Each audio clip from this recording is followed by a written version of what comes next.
Mesdames, Messieurs, bonjour. Je suis ravie de vous présenter votre journal hebdomadaire dont voici le sommaire. Présélection de l'émission Ninja Warrior à Osmose. Un nouveau pôle sport à la MFR. Un nouveau président au Cato Expansion. Une campagne de promotion pour les commerçants catésiens. Assemblée générale de Solidarity Box. Et hommage à Georges Renaud. Une cinquantaine de sportifs étaient accueillis au complexe Osmose ce 29 janvier afin de participer aux épreuves de présélection pour la saison 7 de la célèbre émission diffusée sur TF1 Ninja Warrior. Nos amis Claude et André s'y sont rendus afin d'encourager ces jeunes ninjas et recueillir leurs impressions, ainsi que celles de David Blangis. Il y a une animation particulière ici. Est-ce que tu peux nous dire exactement ce qui se passe? Oui, c'est une séance de qualification pour Ninja Warrior, donc l'émission de télé sur TF1. Et donc nous, on a été officialisés pour passer des castings. Donc les casteurs ne sont pas là aujourd'hui parce qu'ils se sont déplacés dans une salle à Paris et une salle à Lyon. Par contre, ils nous ont donné l'autorisation pour faire une présélection et qu'on leur envoie des candidats potentiels. D'accord. Et dans les candidats que vous avez déjà repéré quelques têtes? Oui, là tu as vu, alors on a fait 4 ateliers, du ninja pur, de la force, de l'escalade, pour voir vraiment leurs compétences. Et puis après une petite interview pour voir ce qu'ils ont, à part la force et la compétence, savoir si ils ont fait quelque chose de remarquable dans leur vie, parce que c'est ce que cherche l'émission. Mais oui, on a vu des bons candidats, notamment une candidate qui est vice-championne d'Europe de parcours d'obstacles extérieurs, qui est belge, qui est venue et que tu as vu tout à l'heure. D'accord.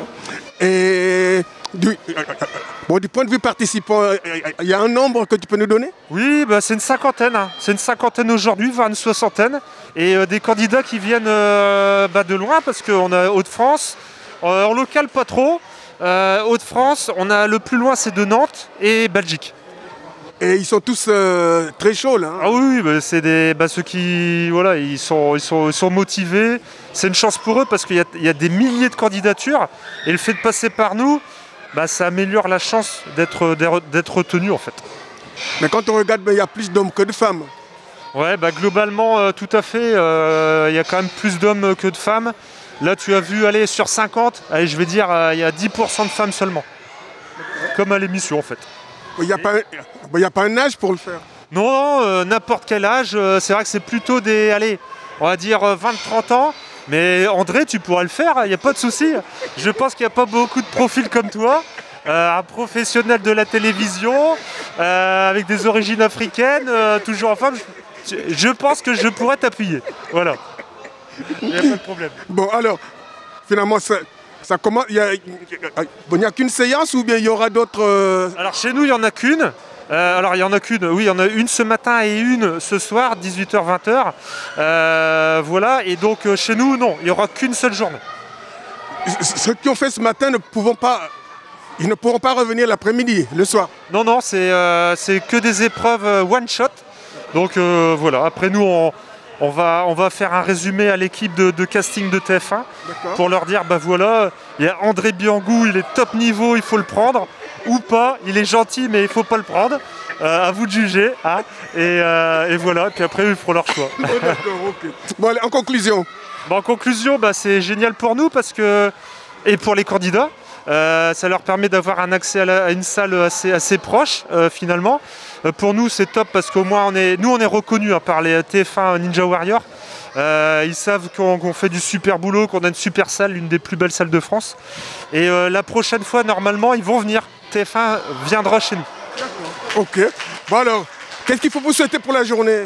Comme d'habitude, du plaisir, qu'il n'y ait pas de blessure forcément. On est quand même un sport, donc pas de blessure. Et puis que les candidats qui viennent de partout, ils repartent avec le smile, voilà. Bon, est-ce que tu peux nous confier quelques candidats à interroger là? Oui, je peux... tiens, alors voilà, un local, il vient de temps en temps à la salle. Donc voilà l'équipe de Befrovision avec la renommée internationale que tu connais. Voilà, André va te poser quelques questions. Allez, bonjour Thibaut. Alors, attends, pardon, Claude, tu peux filmer en direct la vice-championne d'Europe de parcours d'obstacles extérieurs, donc qui est belge. Voilà, donc là, elle s'essaie sur le tic-tac. Donc là, elle va partir, tu peux te décaler, Claude, un petit peu, tu peux venir vers nous. Donc là, elle va prendre le trampoline, la barre. Voilà, elle prend de l'élan, elle se concentre. Là, le but, comme elle n'est pas grande, c'est de prendre la barre. Voilà, hop, hop, elle a loupé, c'est pas grave. Elle va recommencer. Mais voyez là en direct une bonne compétitrice. Alors, dans son sport, les courses d'obstacles, elle, c'est plutôt des courses d'obstacles de 10 km, voire plus, avec des obstacles moins aériens. Donc elle est très petite. Ça se voit pas, mais voilà. Donc, pardon, Thibaut, Hugo, ouais, je l'appelle Thibaut, mais c'est Hugo. Bon, alors bonjour Hugo. Bonjour. Bon, alors ici c'est quoi la... Quelles sont vos performances ici Alors pour l'instant, je suis venu à 3 compétitions. Là, c'est la 3e. Et j'ai réussi à faire le parcours en entier. D'accord. Ma première compétition, ça faisait même pas un mois que je faisais ce sport. Du coup, j'ai pas eu le meilleur classement, celui dont je m'attendais. Et je suis venu il y a pas longtemps, en novembre, où j'ai eu un plutôt bon classement, surtout sur une course. Et j'étais content. Et donc actuellement, vous en êtes à quel niveau exactement? Actuellement, j'ai réussi à faire ce parcours-là et j'ai fini une traction. Et le parcours, j'ai réussi à monter en haut du mur et je suis content. Bon, d'accord. Alors qu'est-ce qu'on peut s'attendre à vous? J'espère faire des bonnes performances sur à peu près tout et aller aux qualifications de Ninja Warrior et réussir à aller à Ninja Warrior. Bon, alors nous vous le souhaitons. Merci beaucoup. Il y en a qui vous connaissent et il y en a qui ne vous connaissent pas. C'est pour ça que je vais vous demander de vous présenter brièvement. Alors, je m'appelle Jimmy Bénin, j'ai 43 ans. J'habite à Fémy-le-Sard et je suis depuis 3 semaines responsable développement ici chez Osmose. Alors, ça a quoi comme responsabilité, ça? Alors en fait, pour le moment, on s'est aperçu qu'ici, à Le Cateau, il y a beaucoup de personnes en fait, qui ne connaissent pas Osmose, qui connaissent le parcours ninja. Donc l'objectif, en fait, c'est que justement, toute la population du Cateau, du Catésien, enfin les Catésiens, puissent connaître en fait Osmose. Donc ça va passer en fait, non pas que par le parcours ninja, mais par notre salle training, fitness, par... la lutte contre la sédentarité pour les seniors, pour également la lutte contre la sédentarité pour les enfants, pour les jeunes, pour les scolaires aussi sur un mur d'escalade. Et avec notre nouveauté sur l'extérieur, la mini-ferme, le upcycling, tout ce qui est recyclage et également en fait l'éco-pâturage. Et pour en arriver là, vous avez quand même un certain parcours. C'est quoi votre parcours? Alors en fait, au niveau du sport, déjà en fait, j'étais athlète de haut niveau, donc en décathlon, en athlétisme, et depuis j'avais arrêté. Depuis 3 ans, j'ai repris et en fait, je fais que du lancer de disque. Donc je suis champion de France en titre M40 au lancer de disque. Je suis président du club de Fresnoy-le-Grand en athlétisme. Donc ça fait partie de mon côté sport. Et après, côté professionnel, donc j'ai été pendant plusieurs années commercial, puis directeur commercial d'une entreprise à Valenciennes, dans une entreprise à Valenciennes. Et donc j'ai fait une reconversion professionnelle en passant un DEGEPS, un diplôme d'État au CREPS de Wattignies, qui me permet justement en fait d'avoir les compétences aujourd'hui pour développer les structures sportives. Comment vous vous sentez ici? Alors disons qu'il y a une très très bonne équipe, c'est une équipe qui est dynamique, qui a envie que ça se développe dans la structure. Donc je suis très heureux en fait de pouvoir travailler avec cette équipe aujourd'hui. Alors, si vous avez quelque chose à dire à ceux qui ne sont pas encore venus ici, vous leur direz quoi? Alors je leur dirais en fait qu'il ne faut pas se cantonner au fait qu'il n'y a que les sportifs qui peuvent venir ici. Au contraire, en fait, c'est ouvert à tout le monde. Donc en fait, sur les activités qui sont déjà mises en place et qui vont continuer à être mises en place, on va justement pouvoir solliciter toutes les personnes de tout âge pour qu'ils viennent en fait faire les activités sportives, découvrir nos nouvelles activités et surtout en fait pouvoir bouger, parce que c'est le plus important en fait, c'est de continuer à bouger pour rester autonome pour les personnes seniors et pour les enfants en fait d'éviter de rester devant leur console de jeu ou devant la télévision. Bon, dites-leur déjà l'existant. L'existant. Alors ce qu'on a déjà en fait, c'est des cours de training, de cross-training. On a ici les parcours ninja et en fait on a également l'école ninja. Donc l'école pour les enfants de 6 ans jusqu'à 14 ans, 15 ans même. Et des terrains de foot en salle qui sont au sous-sol, terrain de basket en 3-3 également. Et les cours à partir d'un challenge du mois qui est mis en place tous les mois. Et à partir du 1er février, des cours d'abdos fessiers pour les parents qui veulent venir.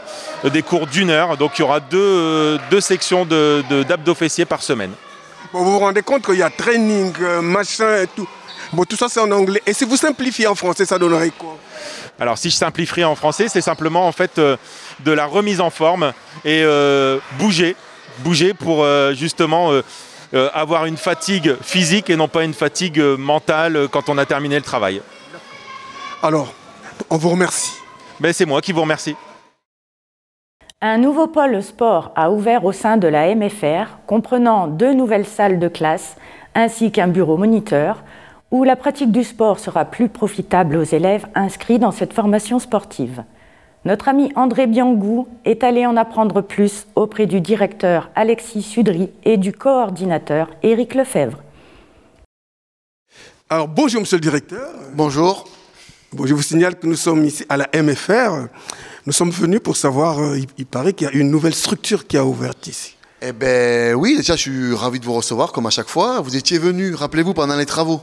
Vous aviez suivi les travaux, on a inauguré notre pôle sport le 1er septembre pour la rentrée des élèves, où on a en gros fait 2 salles de classe, un bureau de moniteur et puis des espaces pour voitures et pour les pauses des élèves. Donc ça a commencé à fonctionner déjà? Alors ça fonctionne depuis le 1er septembre, les salles sont pleines, c'était le plus important. Et puis surtout les formateurs ont un espace pour travailler parce qu'on était vraiment exigus dans les anciens bureaux, parce qu'on est quand même passé de 4 formateurs en 2014, là on est quand même 14. Donc vous imaginez bien qu'on a poussé un petit peu le mur pendant quelques années. Là ça nous redonne un petit peu de perspective de développement et puis du confort de travail. Bon. Alors ce sport, qu'est-ce qui en profite? Donc là, c'est essentiellement des apprentis. Donc en gros, on a 3 sessions liées au ministère des Sports. On a le BPGEPS activité physique pour tous. Donc là, en gros, c'est pour être moniteur de sport, assistant, accueil périscolaire. Après, on a un titre d'animateur d'équitation, qui est un diplôme de la Fédération française d'équitation. C'est pour enseigner à des galops 1 à 4. Et après, on a le BPGEPS activité équestre qu'on a depuis 10 ans maintenant. Et là, c'est pour être moniteur d'équitation de galop 1 à 7. Donc c'est le vrai diplôme de monitorat en gros. Et voilà, ces 3 formations qui comportent à peu près 10 élèves par formation. C'est des petits groupes puisqu'on a un maximum de 16 en potentiel. Et dès l'année prochaine, on compte fonctionner en pleine charge. On devrait être plein dans toutes les sessions. D'accord. Tous ces formateurs, vous les avez trouvés dans la région? Alors, le BPGEPS activité équestre, on avait déjà la formatrice. Pour l'APT, activité physique pour tous, on l'a recruté. On a même débauché puisqu'il travaille dans un organisme concurrent. Et puis, pour le titre d'animateur d'équitation, c'est une partenaire maître de stage qui est devenue formatrice ici, à la maison familiale. Bon. Alors, à la maison familiale, on peut compter combien d'étudiants à ce jour? Alors, on en a 180 pour la partie lycée. Et le reste pour aller jusqu'à 270 en apprentissage, donc 90 apprentis qui sont répartis entre le BTS production animale, une 50aine, et puis les élèves du pôle sport que je viens d'énumérer. D'accord. Est-ce qu'il y a d'autres formations qui sont prévues à l'avenir? Alors l'objectif c'est d'ouvrir une dernière formation sport d'ici 2025. On n'a pas d'idée, on est en train d'étudier le territoire, mais il y a quelques pistes qui se dessinent. Parce que la particularité qu'on a aussi ici, c'est que nos 2 profs de sport sont issus des arts martiaux. Du judo, ils sont ceinture noire plusieurs dan. Donc en gros on essaie de regarder un petit peu dans les arts martiaux qu'est-ce qu'on pourrait faire comme diplôme qualifiant, sachant que ce n'est pas existant sur les Hauts-de-France, ou très peu, plutôt sur la banlieue lilloise. Donc là sur le territoire c'est complètement vierge. Donc on essaie de regarder qu'est-ce qui est porteur et surtout qu'est-ce qui embauche à la sortie de formation. Parce que l'idée c'est de faire des formations où à l'issue les jeunes ont un boulot. C'est vraiment ça qu'on recherche. Qu'est-ce qu'on fait de nos cascadeurs aujourd'hui? Alors les cascadeurs, c'est eux déjà qui ont donné la légitimité pour développer le pôle sport et puis la formation sport à la maison familiale. Et les cascadeurs aujourd'hui, ils sont 130. Ils sont là, vous savez, quand les élèves de la maison familiale ne sont pas là. Et donc là, en termes de développement, on est au maximum de nos capacités. En même temps, il y a ce qu'il faut pour sortir sur le marché de l'emploi, que ce soit sur le cinéma ou le spectacle vivant. Mais on a encore des perspectives d'évolution. Et pour ça, il nous faut de nouveaux bâtiments. Vous l'avez vu, il y a encore des zones à aménager à la maison familiale, même si le terrain se réduit. Hein. On n'aura plus de terrain pour construire bientôt. Mais on a un vrai projet d'assaut. En 2025, vous le savez, on veut devenir la référence mondiale de la cascade. Donc, on a les moyens humains. Il nous reste à avoir les besoins matériels. Et après, il nous restera à chercher un sponsor de fonctionnement qui va nous aider au jour le jour à faire des activités exceptionnelles pour les jeunes. Bon, alors vraiment, c'est de l'aparté. Qu'est-ce que vous avez comme écho des anciens étudiants qui sont passés par la MFR? Les anciens, ils sont souvent frustrés parce qu'ils se disent, comme il y a toujours quelque chose de nouveau, ils disent, nous, on n'a pas eu ça. Ils ont de la chance, les nouveaux, ils ont ça. Mais non, mais ils sont très contents parce que déjà, nous, on n'a pas augmenté pour la maison familiale les pensions. Depuis que je suis arrivé, j'ai jamais augmenté d'1 € les pensions. Parce qu'on fait attention à plusieurs choses. Déjà, le coût des pensions pour les familles. On sait qu'on est dans un territoire aussi où on ne roule pas sur l'or non plus. Donc on fait attention à ça. La prestation qu'on propose pour le prix qu'on demande, on est largement au-dessus de ce qu'on devrait demander par rapport à ce qu'on demande aux parents, quoi. En termes de restauration, en termes d'hébergement, en termes d'équipements sportifs. Et tout ça, c'est grâce aux fonds ramenés par la région, grâce aux investissements, les 60% de subventions qu'ils nous donnent, mais aussi par les revenus du campus. Et comme on est associatif, forcément par vase communicant, c'est les élèves de la MFR qui en bénéficient. Et le territoire, puisque je vous le disais tout à l'heure en aparté, mais on a doublé les effectifs de la maison familiale en termes de salariés. C'est-à-dire que quand on avait 11 salariés en 2014, on en a 27, donc plus que doublé.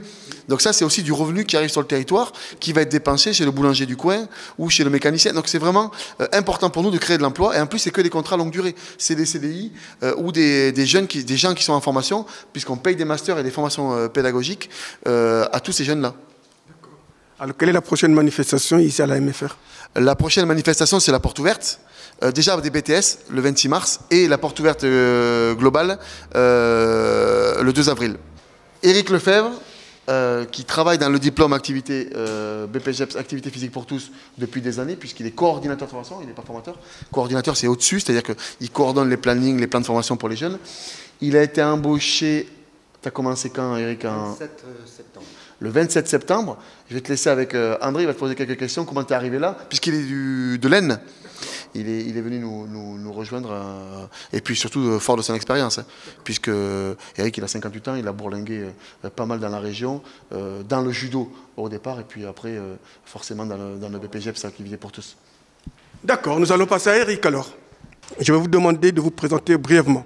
D'accord, bon, je suis Éric Lefebvre, je suis le coordonnateur de formation pour les BPGEPS, qui est un diplôme pour les éducateurs sportifs, généralistes.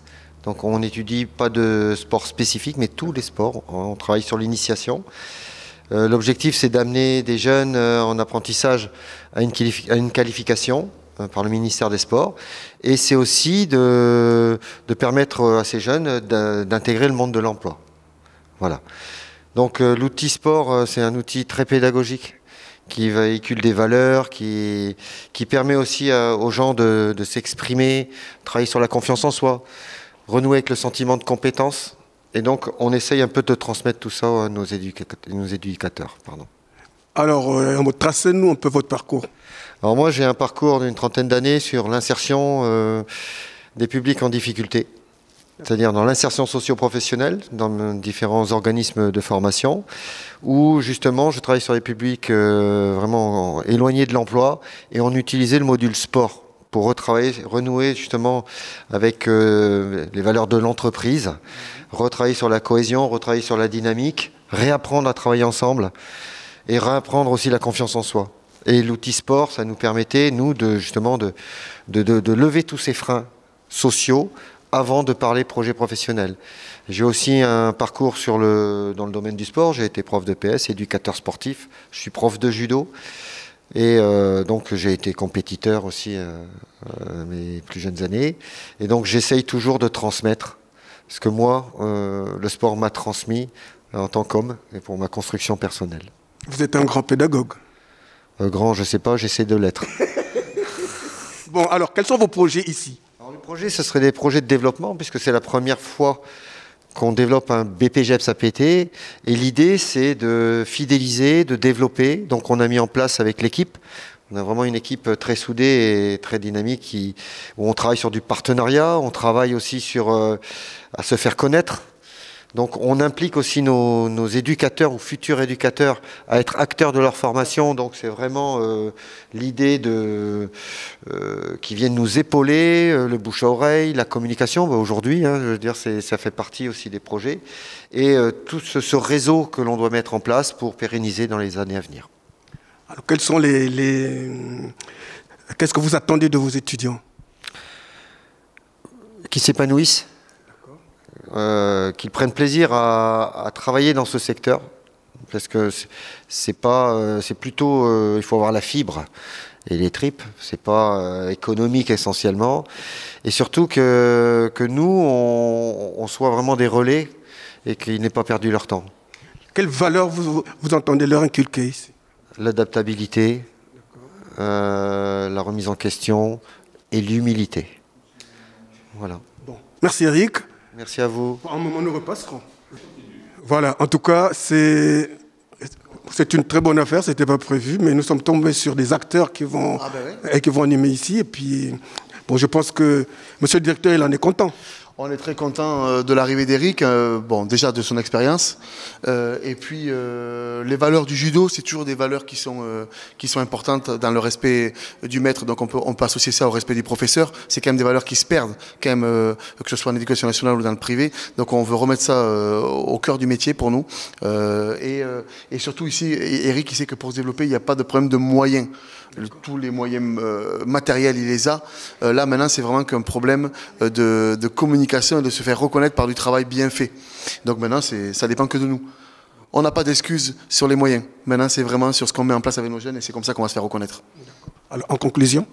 En conclusion, tout va bien. On verra à la porte ouverte les effets bénéfiques de ce pôle sport, puisque l'an dernier, on a recruté alors que c'était en travaux. Donc là, j'imagine que fini, on espère augmenter un petit peu nos effectifs sur les formations sport. Et Eric, il a pour mission aussi, en 2025, d'ouvrir une nouvelle formation, ou du moins de réfléchir, comme je vous le disais, à ouvrir un autre concept sur la filière jeunesse et sport. Bien. Allez, merci bien. Merci. C'est lors de l'Assemblée générale extraordinaire de l'Union commerciale Le Cateau Expansion que le président Patrick Fossé a présenté sa démission après 6 ans de bons et loyaux services. Il cède donc la place à une autre personne bien connue de tous, M. Philippe Lègle. Accompagnons Claude lors de cette réunion. En revenir sur les animations de fin d'année, en fait, il y a eu vraiment une très belle animation de fin d'année qui a eu lieu sur le Cateau avec les commerçants. Donc beaucoup de commerçants ont participé à cette animation, ce qui a permis de distribuer plus de 10 000 € de lots ou de bons d'achat. On a quand même beaucoup d'échos pour l'instant très positifs de cette envergure qu'il y a eu au niveau commercial. Donc très très belle animation, bel investissement des commerçants et puis belle participation des clients également. Alors grand changement, moi je dirais pas que c'est un grand changement, je dis juste que c'est une continuité, voire de la nouveauté. Des jeunes viennent de s'installer sur le Cateau. Alors Philippe, tu es déjà plus jeune que moi, mais Philippe t'es installé déjà depuis longtemps, ou du moins ta femme est commerçante depuis longtemps, mais c'est surtout beaucoup de jeunes qui viennent d'arriver au Cateau au niveau des commerces, qui s'investissent dans l'union commerciale. Moi ça fait plusieurs années que je crie en disant moi j'aimerais bien les céder ma place parce que je m'essouffle et puis que j'ai un travail qui me prend beaucoup de temps. Et puis Philippe, déjà investi dans les différentes associations locales, a souhaité, on va pas dire souhaité, mais a dit pourquoi pas, je veux bien te remplacer à condition que je reste, que d'autres restent et puis que de nouveaux se lancent dans l'association. Et puis en l'occurrence c'est ce qui se passe. Donc oui, c'est un changement de tête ou de nom au niveau de ceux qui dirigent, bien que en fait nous les anciens on va rester à côté de Philippe et Philippe prend la suite du Cateau Expansion et vu le dynamisme qui y règne ou qui a régné aujourd'hui à cette réunion avec les nouveaux, je pense que ça promet de belles choses pour le Cateau Cambrésis et les commerçants. Là je vais laisser parler maintenant Philippe parce que moi je ne parle plus, c'est fini, vous allez être tranquille. Et oui, donc ce soir j'étais donc élu nouveau président du Cateau Expansion. Donc j'avais rencontré Patrick il y a quelques mois qui m'avait dit s'il n'y a pas de repreneur, il n'y avait plus d'union commerciale au niveau du Cateau Cambrésis. Donc depuis quelques mois ça me travaille, je me suis dit pourquoi pas se lancer dans une nouvelle aventure, donc de prendre la présidence du Cateau Expansion. Après c'était pas vraiment mon souhait au départ, je voulais plus aider. Bon, après j'ai été élu président, donc avec une nouvelle équipe, plus les anciens qui sont toujours présents avec nous. Donc on va continuer donc à animer le Cateau, les centres-villes, etc. Donc au niveau des animations du Cateau Expansion, des animations commerciales. Donc on a déjà créé quelques commissions, donc là les commissions vont se réunir afin de mettre en place donc, le programme 2022, des différentes animations qu'on va pouvoir organiser sur le Cateau. Oui, les petits jeunes commerçants, donc coiffeurs et cafetiers, on va dire, qui sont très motivés donc, à animer la ville du Cateau. Donc je compte sur eux pour m'épauler et épauler les anciens pour animer cette ville durant 2022 et durant de nombreuses années, on va dire. Il y a aussi quelques changements au niveau des postes Donc les postes, on va dire les anciens restent dans les membres du bureau. On a intégré quand même des nouvelles personnes afin de se soulager, on va dire les plus anciens au niveau trésorerie et secrétariat. Donc on refera une petite communication, sur Befrovision en vous présentant les différents membres de la commission, des commissions et des membres du bureau. Alors, moi, je ne peux être que extrêmement satisfaite. Nous avons donc, Patrick a donc passé la main pour une nouvelle équipe, mais il reste quand même de toute façon parmi le conseil d'administration. Et voilà, il est arrivé donc au bureau, au conseil d'administration, une équipe de jeunes commerçants. Des jeunes commerçants qui ont des idées, mais alors plein la tête, et très dynamiques, qui ont envie de s'investir, et ça, on ne peut que s'en féliciter. Donc, je les accompagnerai tant qu'on pourra les accompagner, le mieux possible. Je leur ai assuré de notre soutien à la municipalité. Et donc nous ferons en sorte de les accompagner, de les aider dans la mesure de nos moyens, tant qu'il sera possible. Voilà. Et je les félicite parce que franchement, nous voilà repartis pour l'association Le Cateau Expansion avec une équipe dynamique, jeune, et ça ne peut être que bénéfique et je pense que ça portera ses fruits. Voilà. Vous ne connaissez pas le visage des commerçants de votre ville ? Eh bien maintenant, vous allez pouvoir savoir qui est qui et où vous rendre pour vos achats. Grâce aux 90 portraits présentés par la campagne photo mise en place par Alison Wyss, médiatrice commerce de Centre-Ville, et Françoise Campin, adjointe au maire chargée du commerce, accompagnée de Marie Seriba et son fidèle appareil photo. Claude Delcourte et Justine Dubus les ont rencontrés afin d'en savoir un peu plus. Alors, le but, c'est en fait que chacun connaisse la bouille de son commerçant, on va dire. Nous avons donc nous avons offert à chaque commerçant donc son portrait, un petit peu comme celui-ci. Donc, et le but, c'est que les catésiens et catésiennes, les clients, connaissent un petit peu le commerçant qui se trouve derrière son comptoir. De dynamiser aussi le commerce, d'apporter un peu de curiosité, parce que nous avons conseillé aux commerçants de mettre leurs photos dans la vitrine pour que les gens qui se promènent puissent regarder, par curiosité regarder. Ça, je trouve que c'est amusant, c'est curieux et ça fait sourire en fait. Voilà. Alors maintenant, une autre question, de qui vient cette idée ? Bon, de qui vient cette idée ? Au départ, c'est une idée d'Alison, manager du centre-ville, qui a eu cette idée, qui est passée donc avec Marie, et donc dans chaque commerce, il faut dire que ça a apporté beaucoup de travail. Il a fallu beaucoup de temps. En plus, cette année qui vient de s'écouler, nous avons eu quand même des perturbations par rapport à la crise sanitaire, des commerces non essentiels fermés, donc il a fallu retourner plusieurs fois, ou des commerces avec des horaires un peu décalés, où il faut retourner, repartir. Quelquefois c'était le salarié, donc il a fallu retourner plusieurs fois donc chez ce commerçant. Voilà. Quels sont les résultats que vous avez pu avoir des commerçants mais aussi des habitants du Cateau ? Bon, les réactions, les commerçants chez qui nous sommes passés, il nous reste quelques photos donc à distribuer, mais pour le moment, les commerçants chez qui nous sommes passés nous ont vraiment accueillis les bras ouverts. Les commerçants ont été extrêmement surpris, extrêmement contents. Et à vrai dire, quand on a pris ces photos, qu'on a parlé d'une campagne de communication, je pense qu'ils ne s'attendaient pas à voir ce résultat. Et franchement, les gens nous ont accueillis vraiment très, très, très chaleureusement et très favorablement. Alors en effet, on voit qu'il y a beaucoup de commerçants qui sont encore ici, mais on a combien de commerçants actuellement au Cateau? Ah bah, commerçants au Cateau, nous par exemple, ici, nous avons à peu près 90 photos faites à finir, mais il reste encore quelques commerçants, des nouveaux commerçants ou des changements de locaux. Il reste encore à peu près 5 ou 6 photos à faire. Donc on peut considérer qu'on a une petite centaine de commerçants au Cateau. Alors en regardant les fiches, on voit que les phrases sont toutes différentes. D'où vient cette différence? Bon, alors les phrases sont... Chaque commerçant a donné en fait ce qu'il a voulu voir apparaître sur la fiche. Chaque commerçant a donné son petit... comment on peut appeler ça?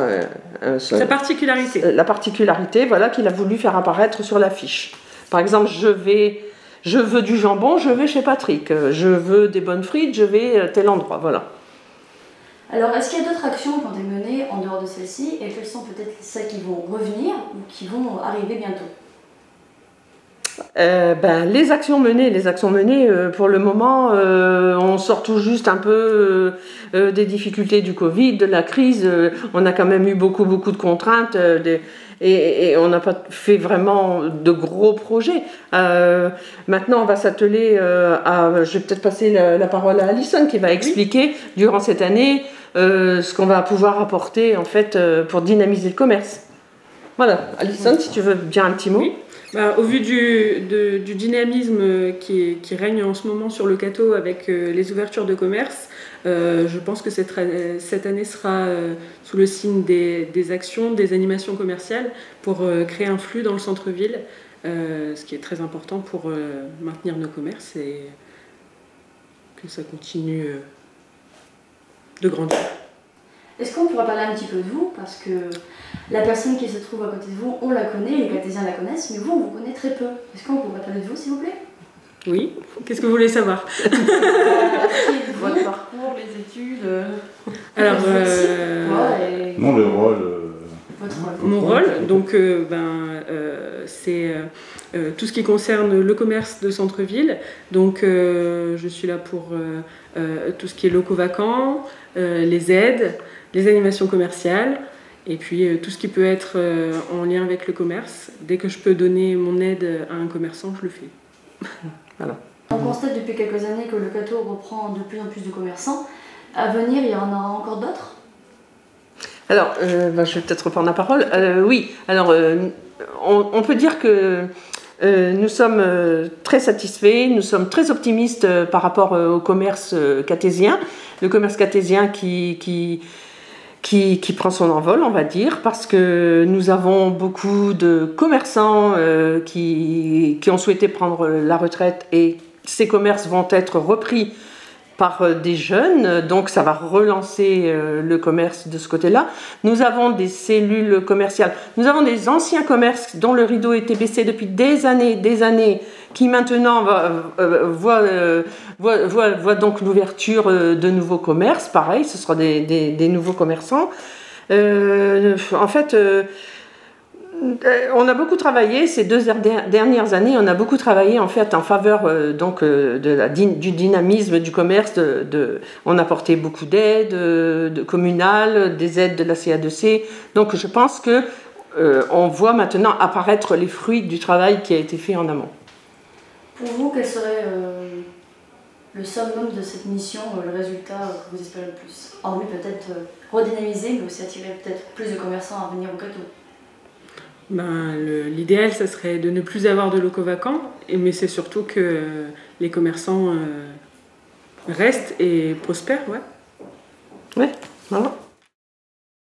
Rendons-nous maintenant à l'Assemblée générale de Solidarity Box, où la présidente Louise Guérin et le vice-président Benoît Mignot dressent le bilan de l'année 2020-2021 et parlent des projets 2022. Alors bonsoir chers Cathésiens, Cathésiennes. Eh bien ce soir à la salle de Grémont, c'est l'Assemblée Générale de Solidarity Box.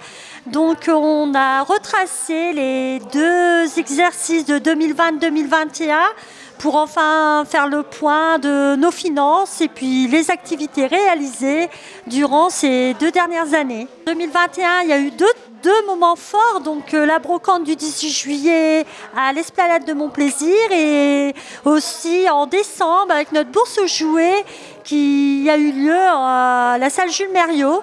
Donc ça a été 2 moments forts qu'on ne va pas oublier parce que ça s'est bien passé, il y a eu des belles journées et qu'on va reproduire en 2022. Alors pour 2022, donc les 2 principaux projets, bon, c'est bien sûr la brocante qui va revenir au mois de juillet parce que ça a eu quand même un très beau succès, les gens ont adoré, c'était vraiment quelque chose de très, très motivant, on a vraiment passé une super journée. La bourse aux jouets également qui va revenir parce que c'est l'événement de fin d'année que voilà, beaucoup de familles ont vraiment adoré et on se dit voilà, on ne va pas s'arrêter en si bon chemin.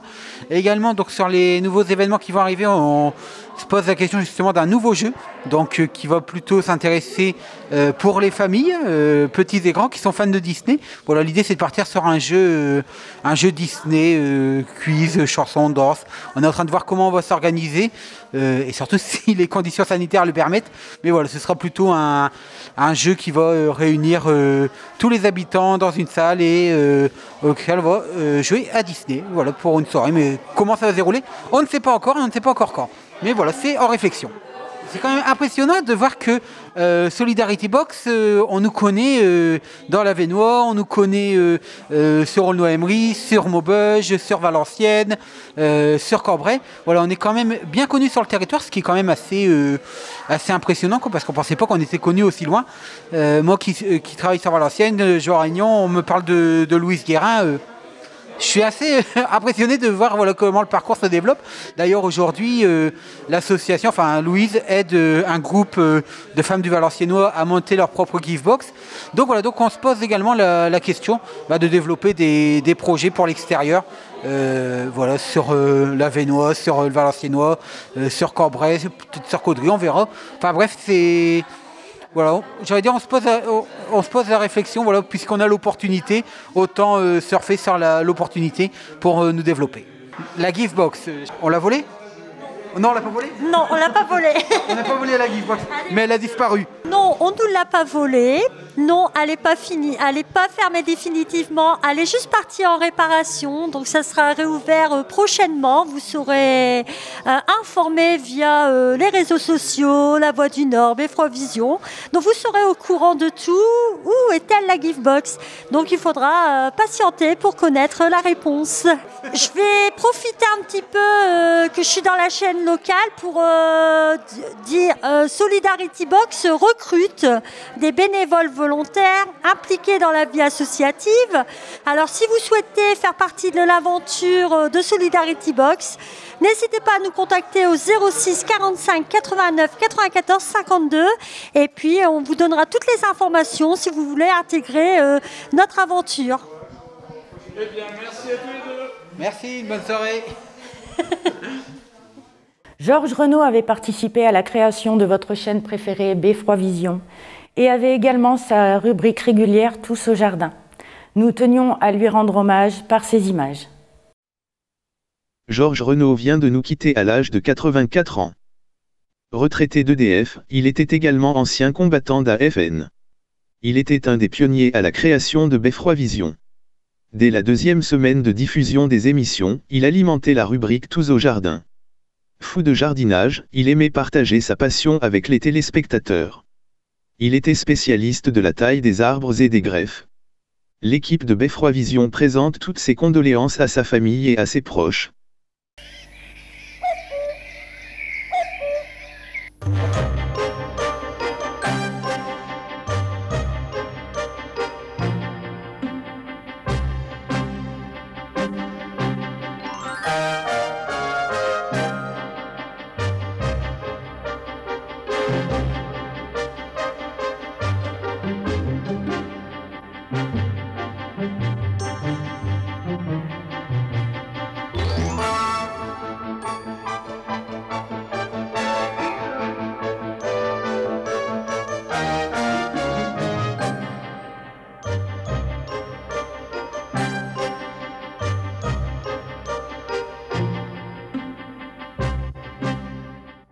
Voici venue la fin de ce journal. Merci de l'avoir suivi. Je cède la place à notre ami André Biancou pour sa page des sports.